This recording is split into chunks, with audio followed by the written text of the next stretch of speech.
Ողջույն բոլորին։ Ուրիշի ընտանիքը հեռուստասերիալում իրադարձությունները հասել են մի կետի, որտեղ հերոսներից յուրաքանչյուրը կանգնած է ճակատագրական սխալ գործելու վտանգի առաջ։ Այսօրվա դրվագները լի են դրամատիկ հեգնանքով, մանիպուլյացիաներով եւ ֆիզիկական բացահայտ վտանգով, որոնք անդառնալի հետք են թողնելու բոլորի կյանքում։ Սկսենք Մագդայի եւ Արշակի զրույցից, որը մերկացնում է իրավիճակի ողջ ողբերգությունը։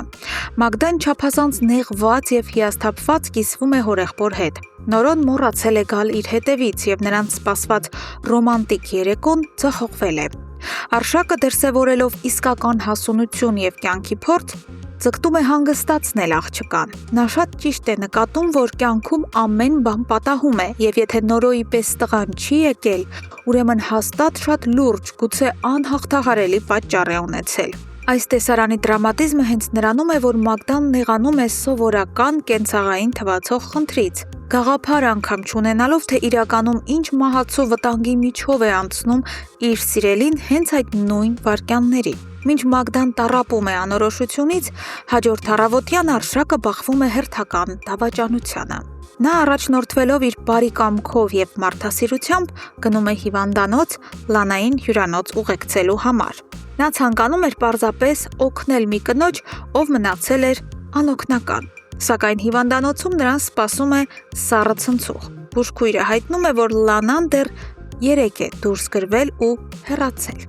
Արշակի զարմանքն ու զայրույթը միանգամայն արդարացված են։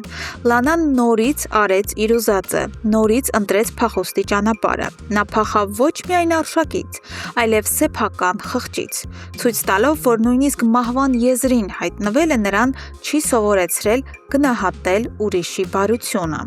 Իսկ այս ընթացքում Նորոյի տանը իրականացվում է ամենաստոր եւ անբարոյական պլանը։ Էլիզը, Հասմիկն ու տատիկը, հասկանալով, որ մեծերին այլևս չեն կարող կառավարել, իրենց մարտավարական գլխավոր անցումն են կատարում անպաշտպան եւ մաքուր Ալինայի վրա։ Էլիզը վերցնում է դահճի դերը եւ քրոջը մատուցում է ստով համեմված ճշմարտությունը։ Նա պատմում է, որ Բաբկենը, իրենց հայրը, վերադարձել է, հասկացել է իր սխալներն ու ցանկանում է ուղղել դրանք։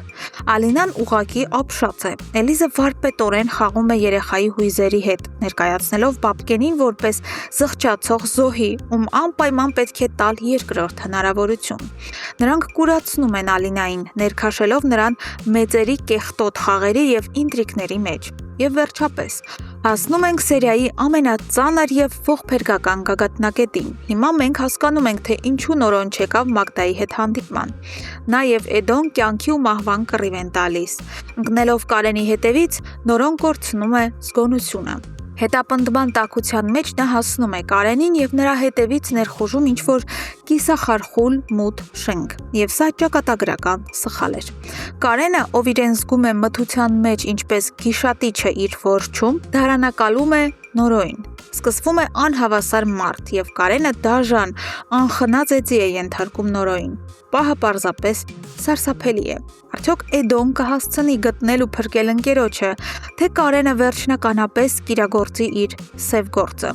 Սիրելի հեռուստադիտողներ, լարվածությունը հասել է անտանելի աստիճանի։ Ինչ եք կարծում, Նորոն ողջ կմնա այս արյունալի ծեծկռտուքից հետո։ Եվ արդյոք Ալինան կհավատա Էլիզի հյուսած ստերին հոր մասին։ Սպասում ենք ձեր ակտիվ քննարկումներին մեկնաբանություններում։ Բաժանորդագրվեք ալիքին, որպեսզի միասին իմանանք նորությունները։